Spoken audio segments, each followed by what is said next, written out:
नमस्कार दोस्तों, बात करेंगे कंपाउंडेबल ऑफेंस की। मेंस के पर्पस से कई बार क्वेश्चन कंपाउंडेबल ऑफेंसेस से आ जाते हैं। अगर लॉन्ग में आ रहा है तो ये लॉन्ग पोर्शन में क्वेश्चन में पार्ट में कंपाउंडेबल ऑफेंस पूछ सकता है। अब देखिए कंपाउंडेबल ऑफेंस होता क्या है, कहाँ पर दिया हुआ है, पर्पस क्या है, इन सब की हम बात कर लेते हैं। देखिए कंपाउंडेबल ऑफेंस, तो कंपाउंडेबल की जो लीगल डिफिनीशन होती है ना, उसका ही साफ साफ मतलब होता है कि एक लीगल प्रोसीजर जहाँ पर कोई क्रिमिनल या डिलिक्वेंट प्रोसिक्यूशन को अवॉइड करके उसके बदले में कोर्ट को ये ऑफ़र करता है कि भैया वो पेमेंट कर दे रहा है उसने जो एक्ट किया है उसके बदले में। ठीक है ना। तो जाहिर सी बात है, अगर ये चीज़ कॉन्सेप्ट में है तो इसका मतलब ये तो है ही ना कि हर अपराध के लिए आप कंपाउंडेबल नहीं होंगे, क्योंकि हर अपराध को आप क्वान्टिफाई नहीं कर सकते हैं। ठीक है। तो कंपाउंडेबल का मतलब क्या है? Settlement is possible between offender and victim. Offender और विक्टिम के बीच में सेटलमेंट पॉसिबल है। ठीक है।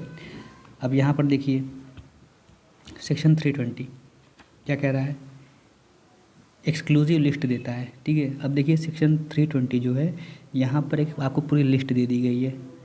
ये चीज़ याद रखिएगा, कई बार बोल देता है कि कंपाउंडेबल ऑफेंसेस कहाँ दिए हुए हैं सीआरपीसी के शेड्यूल 1 में, शेड्यूल 2 में, कहीं नहीं। सिर्फ और सिर्फ सेक्शन 320 सीआरपीसी का जो है उसमें जो लिस्ट दी हुई है वही ऑफेंसेस जो हैं कंपाउंडेबल हो जाएंगे। अब इसमें क्या है, एक्सक्लूसिव लिस्ट का मतलब है इसके बाहर कुछ भी नहीं है, और इस लिस्ट में जो अपराध हैं वो आईपीसी के हैं। ठीक है। तो आईपीसी के अपराध को ही इसमें दिया गया है केवल। अब देखिए दो तरह से कंपाउंडिंग होती है, दो तरह से कंपाउंडेबल ऑफेंसेस होते हैं इस लिस्ट में। एक हो जाएगा जिसमें कोर्ट की परमिशन ज़रूरी हो जाएगी, और एक हो जाएगा मतलब यहाँ पर विदाउट परमिशन और विद परमिशन। तो दो सेट हैं। ठीक है। अब इसमें जो कोर्ट की परमिशन चाहिए अगर हम कहें तो 312 सेक्शन 325 337 ऐसे करते हुए सेक्शन दिए हुए हैं, जो कि कम है। ज़्यादातर जो ऑफेंसेस की जो लिस्ट है इसमें, उसमें कोर्ट की परमिशन नहीं चाहिए होगी, यानी पार्टीज़ जो हैं वो आपस में ही इस चीज़ को कर सकती हैं, ऑफेंडर और विक्टिम आपस में। अब देखिए यहाँ पर क्या है, अगर लिस्ट में मेंशन नहीं है तो क्या होगा। अब देखिए हमने पहले ही कहा है कि जो लिस्ट में मेंशन है उसी पे बात होनी है, यानी अगर लिस्ट में मेंशन नहीं है इसका मतलब है वो ऑफेंस कंपाउंडेबल नहीं है, वो नॉन कंपाउंडेबल होगा। अब इसका इफ़ेक्ट क्या होता है, तो इसका इफ़ेक्ट जो होता है वो एक्विटल होता है। ठीक है ना। एक्विटल का इफ़ेक्ट होगा इसका, यानी कि दोष मुक्ति। याद रखिएगा, कई बार क्वेश्चन प्री में जब आता है तो पूछता है कि कंपाउंडेबल होने का इफ़ेक्ट क्या होगा, तो उसमें डिस्चार्ज दिया जाता है। डिस्चार्ज नहीं, इसका इफ़ेक्ट एक्विटल होता है। अब देखिए अगर कोई अपराध अपने आप में कंपाउंडेबल है तो जाहिर सी बात है उसका अबेटमेंट, उसका अटेम्प्ट जो है वो भी कंपाउंडेबल ही होगा। इस चीज़ को आप समझिएगा।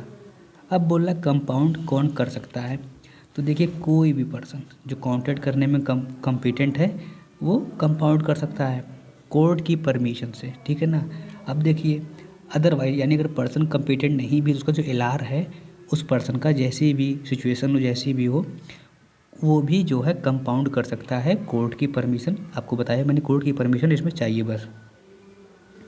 अब देखिए अगर एक्यूज़ को ट्रायल के लिए कमिट कर दिया गया, मतलब ट्रांसफ़र कर दिया गया है, ट्रायल उसका शुरू होने वाला है, तब क्या होगा, तब ऐसी कंपोजिशन, ऐसा कंपाउंड उस कोर्ट की परमिशन से होगा जिसे वो कमिट किया गया है, यानी to which he is committed, जिसे कमिट किया गया उसके द्वारा, ना कि जिसने कमिट किया है। ठीक है ना। To which he is committed.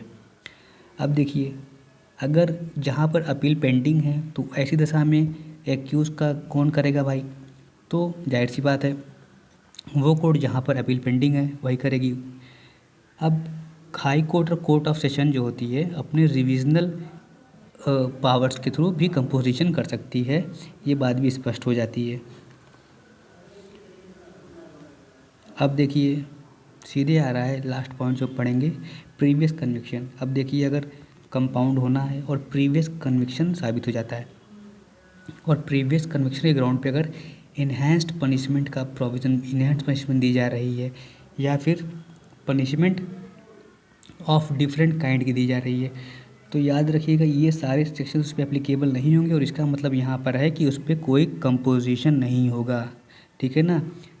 अब यहाँ पे हम क्या कहेंगे कि अगर इन्हेंस्ड पनिशमेंट है या पनिशमेंट ऑफ डिफरेंट काइंड दी जा रही है तो वहाँ पर कंपोजिशन अप्लाई नहीं होता है।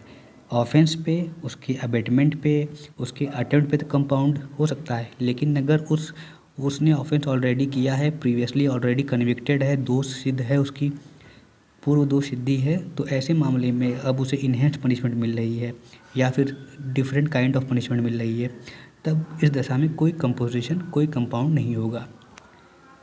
इतना बेसिक पर्याप्त है क्वेश्चन के लिए। धन्यवाद, शुभकामनाएं।